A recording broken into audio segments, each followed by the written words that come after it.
ఓం శ్రీ గురుభ్యో నమః. ఈరోజు విశ్వవిఖ్యాత నట సార్వభౌమ నందమూరి తారక రామారావు గారి జన్మదినం సందర్భంగా, జయంతి ఉత్సవం సందర్భంగా ఆయన జీవితంలోని కొన్ని విశేషాలను తెలుసుకుందాం. అమెరికన్ రచయిత మార్క్ ట్వైన్ చెప్పిన మాట ప్రకారం మనిషి జీవితంలో ముఖ్యమైన రోజులు రెండు. ఒకటి పుట్టినరోజు, రెండవది ఎందుకు పుట్టామో తెలుసుకున్న రోజు. ఇదే మాటని సి నారాయణ రెడ్డి గారు పుట్టినరోజు పండుగే అందరికీ, మరి పుట్టింది ఎందుకో తెలిసేది అందరికీ అంటూ సినిమా పాటగా మలిచారు. కోటికొక్కరు మాత్రమే తమ జీవితానికి పరమార్థాన్ని తెలుసుకుంటారు. అటువంటి అరుదైన వ్యక్తుల్లో నందమూరి తారక రామారావు గారు ఒకరు. సామాన్య రైతు కుటుంబంలో పుట్టి అసాధారణ స్థాయికి ఎదిగిన చరితార్థుడు ఆయన. ఎన్టీఆర్ వ్యక్తిత్వంలోని కొన్ని లక్షణాలు అందరికీ స్ఫూర్తినిస్తాయి. ఆయన ఏదైనా అనుకున్నారంటే సాధించే వరకు నిద్రపోయేవారు కాదు.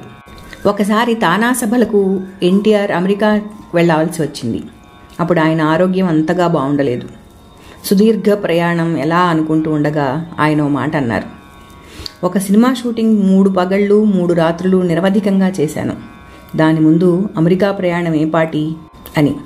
అది ఆయన సంకల్పం. కష్టే ఫలి అన్నది ఎన్టీఆర్ నమ్మి ఆచరించిన సిద్ధాంతం. తెలుగు మహాసభలకు మరోసారి అమెరికా ప్రయాణం. ఆయనదా పెద్ద కుటుంబం. ఎన్ని టికెట్లు అడుగుతారో అనుకుంటూ వెళ్తే అసలు టికెట్లే వద్దని తానే ఏర్పాటు చేసుకుంటానని అన్నారు. ఉచితం అనేది ఏదీ ఉండదు. ఏదైనా ఉచితంగా పొందాము అంటే దాని విలువను ఇంకో విధంగా మనకు తెలుసో తెలియకో చెల్లిస్తామని గుర్తుంచుకోండి అని చెప్పేవారు ఆయన. ఎన్టీఆర్ క్రమశిక్షణ గురించి తెలియని వారుండరు. ఒకసారి ప్రొఫెసర్ ముర్రు ముత్యాల నాయుడు గారు ఎన్టీఆర్ని కలవదలుచుకున్నారు. ఆయన ఉదయం 4 గంటలకు అపాయింట్మెంట్ ఇచ్చారు. ముత్యాల నాయుడు గారు వెళ్ళి కూర్చుంటే ఆయన ఎప్పటికి వస్తారో అనుకుంటూ వెళ్ళారు. కానీ అప్పటికే ఆయన హాల్లోకి వచ్చి ఎదురు చూస్తున్నారు. మరోసారి మేజర్ చంద్రకాంత్ షూటింగ్ జరుగుతోంది. మధ్యలో 20 నిమిషాలు ఆయన స్టూడియోలోనే దగ్గరలో ఒక చిన్న పని మీద వెళ్ళి ఆ పని చూసుకుని వస్తానని చెప్పి బయటికి వెళ్ళారు. అక్కడున్న రాఘవేంద్రరావు గారు మోహన్ బాబులకు చెప్పి వెళ్ళడం జరిగింది. అంత పెద్ద నటుడు అలా అనుమతి తీసుకోవడం చూసి అక్కడున్న వారందరూ విస్తుపోయారు. మొదటి నుంచి ఎన్టీఆర్ పద్ధతి అదేనని, క్రమశిక్షణే తప్ప పెద్ద చిన్న అనే భావం ఆయనకు ఉండదని అక్కడి వారు చెప్పగా అందరూ ఆశ్చర్యపోయారు. ఎన్టీఆర్లోని మరో అద్భుతమైన గుణం సమదృష్టి. అన్ని స్థాయిల వారినే కాదు, అన్ని జీవులను ఆయన గౌరవిస్తారు. సర్వే జనా కాదు, సర్వే జీవ సుఖినో భవంతు. అన్ని జీవులు సుఖంగా ఉంటేనే మనం జీవించగలం అని చెప్పేవారు ఆయన.